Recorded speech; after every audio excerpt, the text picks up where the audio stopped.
네. 지금 파일이 이제 마지막 파일이에요. 마지막 녹화 파일인데, 물론 순서는 여러분들 마음대로 보셔도 되고요. 지금 파일에서는 이제 제가 쭉 지은 시험범위에서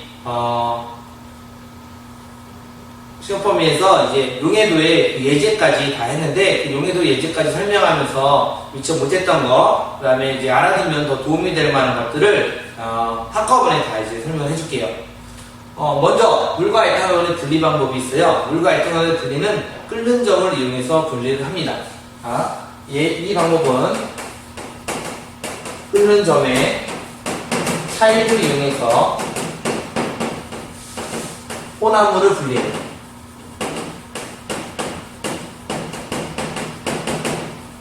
방법은 매우 간단합니다. 물을 끓이는 거예요. 물을 끓이는데 보통 이렇게 끓일 때는 중탕 방법을 사용해요. 중탕 방법. 물하고 에탄올에 아니면 여기다 온도가 높은 어떤 액체를 준비하고 여기에 요거 색칠한 부분에 물과 에탄올을 준비합니다. 색칠한 부분에 물과 에탄올을 준비해서 가열을 하겠죠. 가열을 하면 이 물이 따뜻해지고 혹은 이 액체가 따뜻해져서 열이 여기 혼합물 속으로 들어갈 거예요. 그러면 얘도 가열이 되겠죠. 여기에는 물도 들어있고 에탄올도 들어있어요.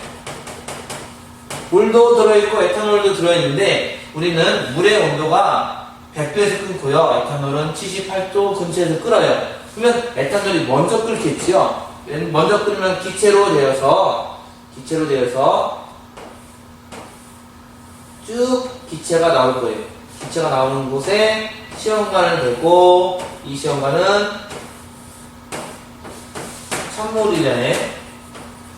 찬물에 이렇게 딱 준비되어 있으면 기체가 일로 왔다가 여기서 끓는 현상이 기화 현상이 일어나고 여기서는 다시 액화 현상이 일어나서 먼저 여기에 에탄올이 모이게 돼요. 이유는 에탄올이 먼저 끓어서 기체가 되고 그 기체의 흐름이 관을 따라 내려와서 찬물 근처에서 액화가 돼서 에탄올을 만들어져요. 이런 과정을 우리는 중류라고 해요. 중류는 기화시켰다가 액체로 다시 만들어서 혼합물에서 특정한 어떤 물질, 끓는 점이 낮은 물질을 얻어내는 방법이에요. 그러면 이렇게 증류를 할 때 이 과정에서 여기에 온도계를 준비해서 이 실험의 온도 변화를 살펴보면 어떻게 되겠냐 한번 볼게요. 온도 변화 살펴보면 이렇게 돼요. 먼저 A 구간, B 구간, C 구간, D 구간을 알아볼게요. 이 그래프, 이 실험을 통해서 에탄올과 물의 혼합물을 가열을 하면 먼저 A 구간은 물과 에탄올이 같이 들어있겠죠. 물과 에탄올이 같이 들어있는데 78도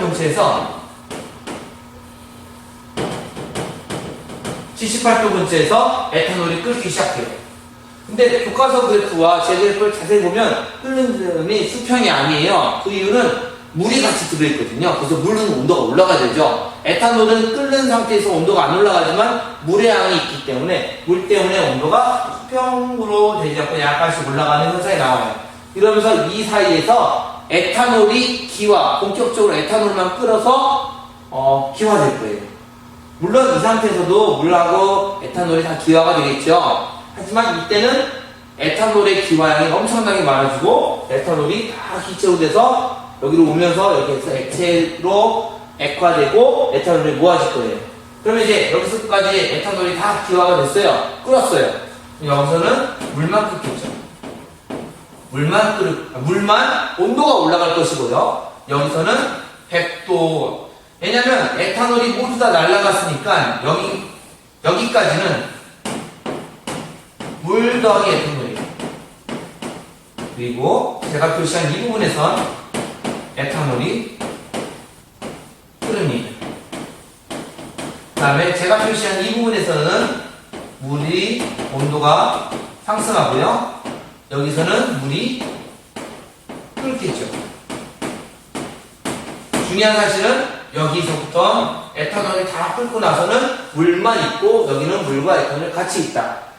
물과 에탄올이 같이 온도가 올라가고 에탄올이 끓기 시작하고 다 에탄올이 기화가 되면 물이 온도가 올라가고 물이 끓는다. 여기서는 물이 끓는 온도 100도가 수평하게 될 거예요. 왜냐하면 물만 들어있기 때문이에요. 그래서 이런 그래프가 교과서 98페이지에 나와 있어요. 잘 보면 에탄올이 끓어나온다. 그 다음에 물이 끓어나온다라고 적혀 있습니다. 그러면 이런 것이 증류라고 되어 있는데 물과 에탄올 혼합물은 증류의 방법으로 에탄올을 건져낼 수 있어요. 에탄올을 분리해낼 수가 있어요. 이것과 같은 방식으로 우리가 산업에서 이용하는 예가 있는데 바로 원유예요. 원유. 교과서 99페이지에 보면 원유를 이런 방식으로 얻는데 우리는 이 방식을 원유에서 기름을 분리를 합니다. 어떻게 기름을 분리하냐면 석유가스, 그 다음에 가솔린, 등유, 경유, 중유 이렇게 분리를 하죠. 우리 이런 방법을 분별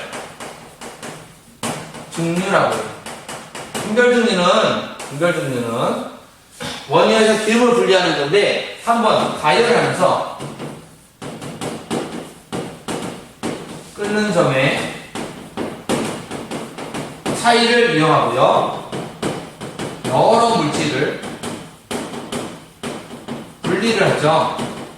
끓는 점이 낮은 물질부터 분리를 하기 시작하죠. 온도가 올라갈 거니까요. 교과서 99페이지에 보면 가장 먼저 석유가스 25도 이하, 가솔린, 나프타, 등유, 경유, 중유, 맨 마지막에 아스팔트가 생기는 그러한 그림을 볼 수가 있고요. 여러분들이 읽어보면 좀 도움이 될 거예요.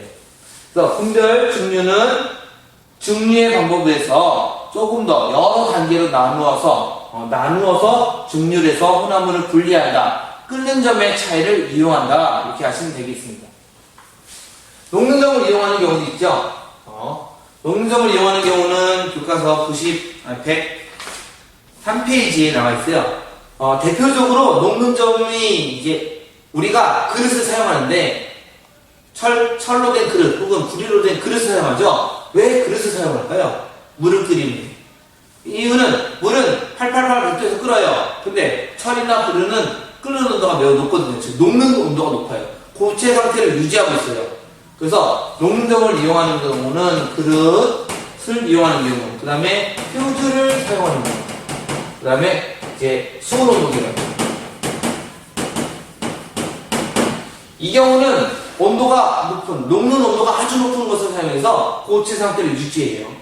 이 경우는 적당한 온도에서 녹아서 끊어지게 만들 거고요. 이 경우는 녹는 온도가 낮으니까, 아주 낮으니까 일상생활에서 액체 상태고, 액체 상태로 우리가 액체의 두피 변화를 볼 수 있도록 만든 거죠. 그래서 우리는 녹는 온도를 적절하게 이용을 하고 있습니다. 교과서에 농도 계산이 나와 있습니다. 농도 계산은 여러분들이 수학 시간에 배운 겁니다. 제가 한 번 더 보여드릴게요. 농도는 여러 가지 농도가 있고요. 우리 교과서에서는 퍼센트 농도를 가르쳐줘요. 퍼센트 농도. 퍼센트 농도의 계산은 매우 쉽습니다. 위에는 용질의 질량이고요. 밑에는 용액의 질량입니다. 그 다음에 곱하기 100입니다. 이 분수식을 계산할 거예요. 물론 저나 주관 선생님 혹은 3학년 이제 앞으로 가르칠 선생님이 매우 여러분들을 좀 훈련을 시키겠다면 숫자를 좀 재밌게 내겠죠. 훈련이 아니라 개념을 한다라면 50, 100 이렇게 좀 간단한 숫자들을 낼 거예요. 여러분들 누구나 다 계산할 수 있을 겁니다. 용액의 질량과 그러니까 용질의 질량을 용액의 질량으로 나누어서 곱하기 100을 하면 퍼센트 농도의 숫자가 나와요. 한데 여러분들이 좀 알아둬야 될 점은 용액의 뜻이 있죠. 똑같은 식을 다시 한번 풀어서 써보면 위에는 용질의 질량이에요. 근데 용액의 질량이라는 소리는 용매 더하기 용질이란 뜻이에요. 예제를 한번 풀어드릴게요. 예제입니다. 설탕을 20g 준비했고요. 물을 30g 준비했습니다. 다 녹였어요. 농도가 얼마일까요? 다 녹입니다. 농도가 얼마일까요? 그러면 농도를 물어봤으면 농도를 눌러봤으면 이렇게 갈 겁니다. 여기 용칠은 뭘까요? 설탕이죠. 20g 설탕입니다. 용액은 뭘까요? 물하고 얘죠. 그러니까 20 더하기 30 곱하기 100 계산을 하면 50, 20 곱하기 100 계산하면 약분돼서 여기 계산값이 0.4죠? 곱하기 100 10% 나옵니다. 계산 과정 어렵지 않습니다. 왜냐면 제가 숫자를 단순하게 했거든요. 만약에 여러분들이 좀 더 수학적인 훈련이 된다면 숫자가 어렵더라도 풀 수가 있을 거고 계산기의 도움을 받을 수도 있겠지요. 결론은 가장 중요한 점은 공식을 알고 있어야 되며 용액은 용매 더하기 용질이다. 그래서 제가 이렇게 20과 30을 더했습니다. 마지막으로 이제 여러분들 시험 범위에 공식적으로 맨 끝이 분별 결정, 재결정, 즉 용해도 차이를 이용해서 혼합으로 분리하는 거죠.